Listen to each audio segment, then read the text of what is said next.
The word pupu comes from eating pupu shells that you would go and forage on the shorelines of Hawaii. So you would eat that pupu shell, kind of eat from it.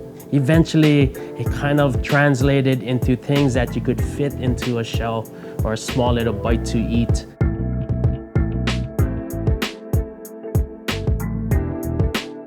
Aloha everyone, Sheldon Simeon here, chef owner of Tin Roof Restaurant and author of Cook Real Hawaii.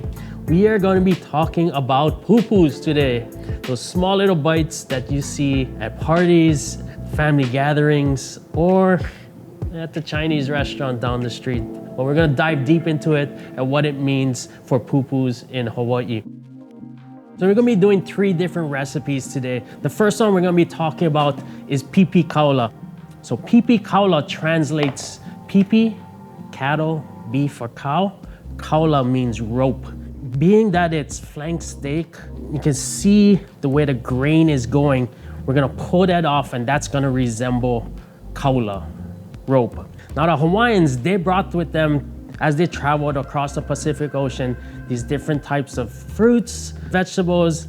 Cattle didn't come till later on when Captain George Vancouver gifted King Kamehameha a few heads of cattle. So Kamehameha first called on the Spanish cowboys from Mexico. They came over 40 years later to teach the Hawaiians how to herd up these cattle. With that, they brought their culture from Mexico. The pipikaula was actually started by salting up the beef.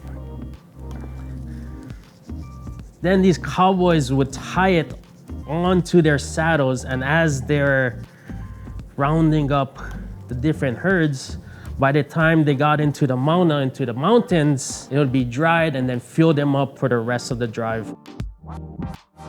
So as the years gone by, the Hawaiian cuisine kind of evolved with whatever immigrants that came to Hawaii. One of them being ni'oi, the Hawaiian chili, introduced by Spanish horticulturist Don Francisco de Marin. Very similar to Thai bird chilies, hot as hell, a little bit spicier than a habanero, but ton of flavor and brought spice to the Hawaiian cuisine. We're gonna make a sauce that I call kurish, which is a Portuguese term of like ay caramba or like wow. Kurish, Hawaiian chilies. Boom. We've got some salt, some sugar, and then some vinegar. Put this in the blender, get it all mixed together. Pop the top.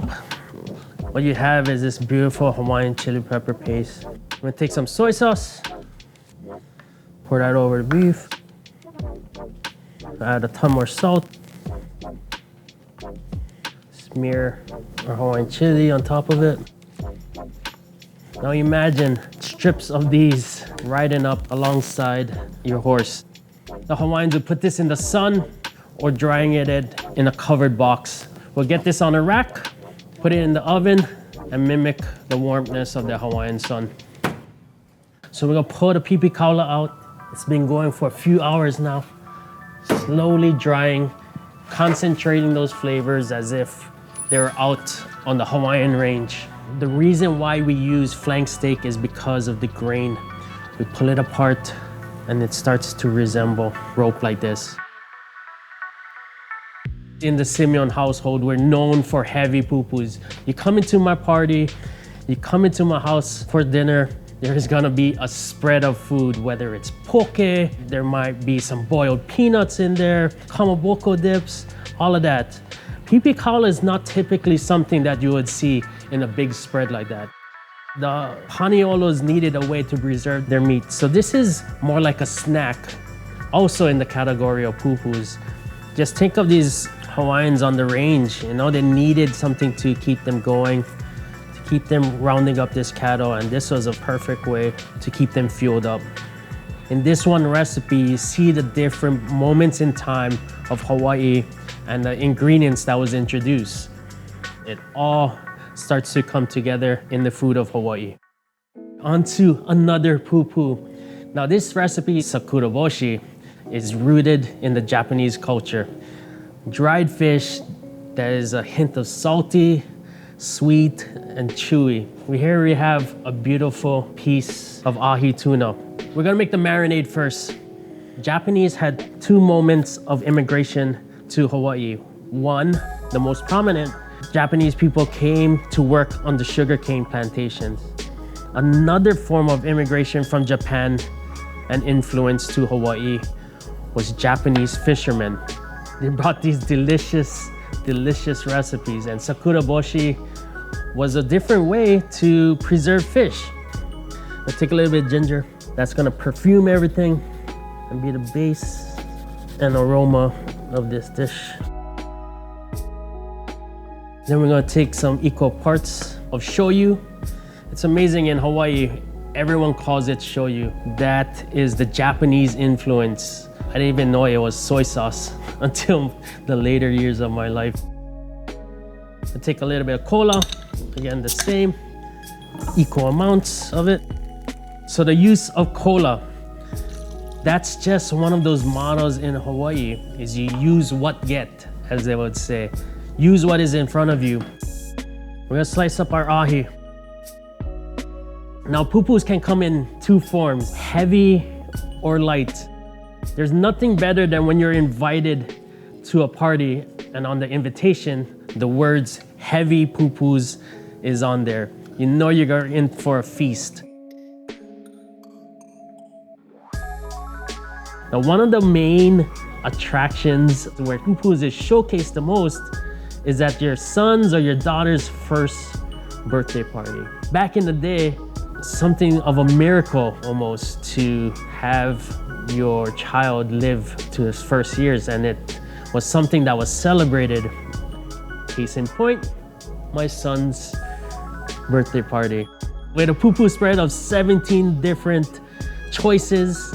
We cooked for a whole week straight. We lived for that. One of the highest things that I take to heart and I adore the most is when I get asked to cook for someone's first birthday party. And then we'll put that into our marinade. We'll lomi that together, massage, lomi omo. One of the ways that it's traditionally done, it's usually in a dehydrator or out in the sun. We're gonna just keep it nice and simple and put it right into this dehydrator. So now that our sakura boshi has been drying in the electric Hawaiian sun, we are gonna pull them out. We're gonna add a touch of honey over the top of them just to glaze it all like this. You just wanna have that balance between that saltiness and the sweet. And that's what's amazing about Hawaii cultures. It naturally comes together. You have these different flavors naturally fusing together, salty, sweet, bitter, spicy, all of that, all into one cuisine in the islands.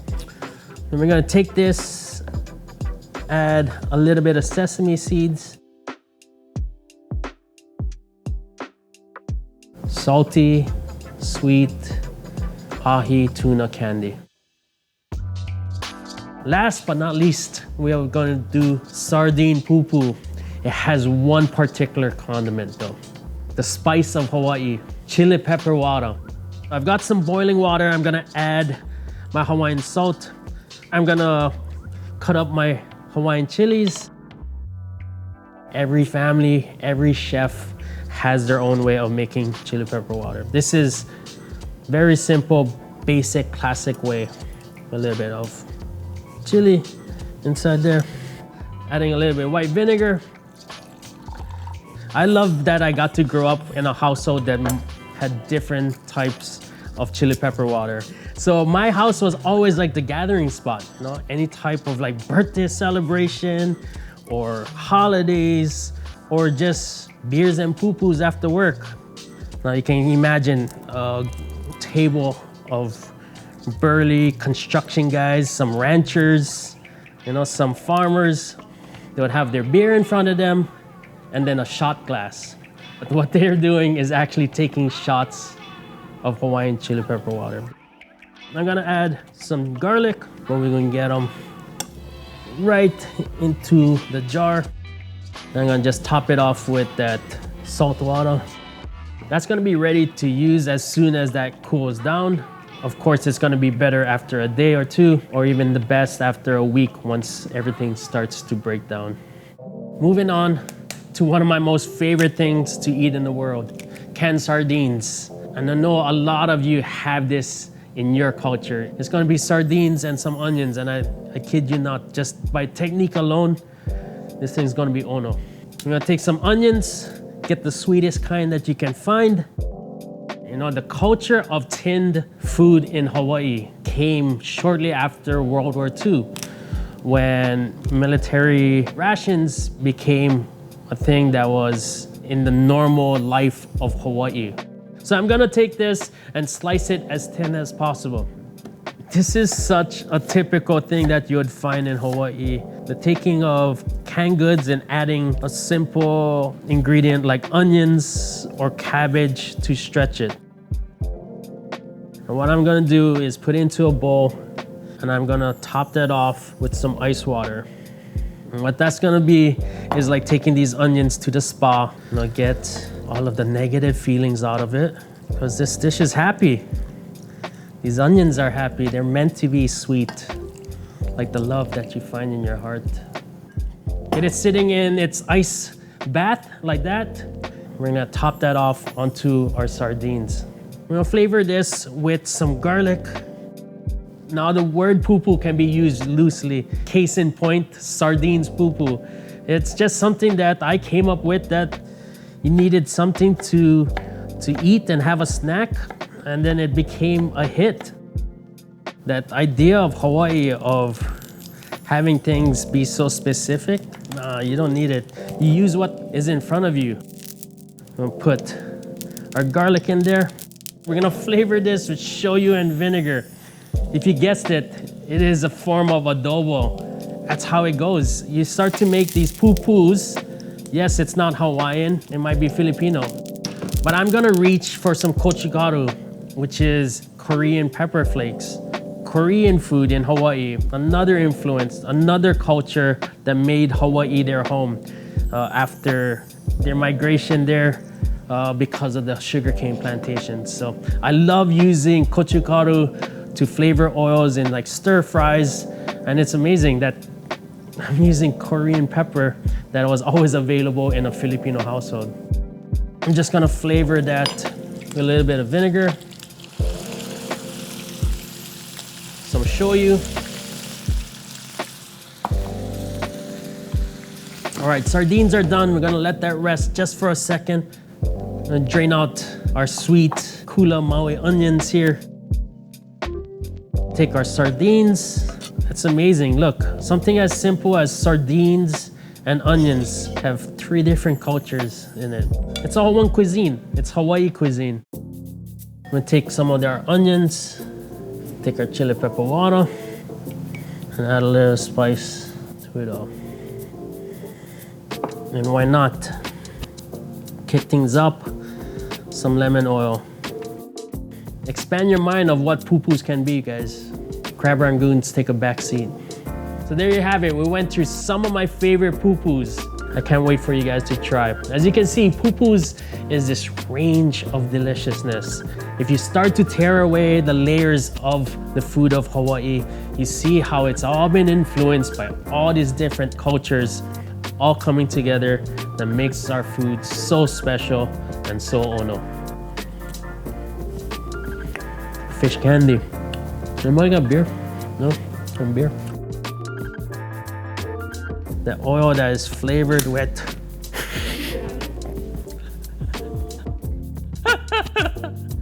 sardine cologne coming through a shelf near you.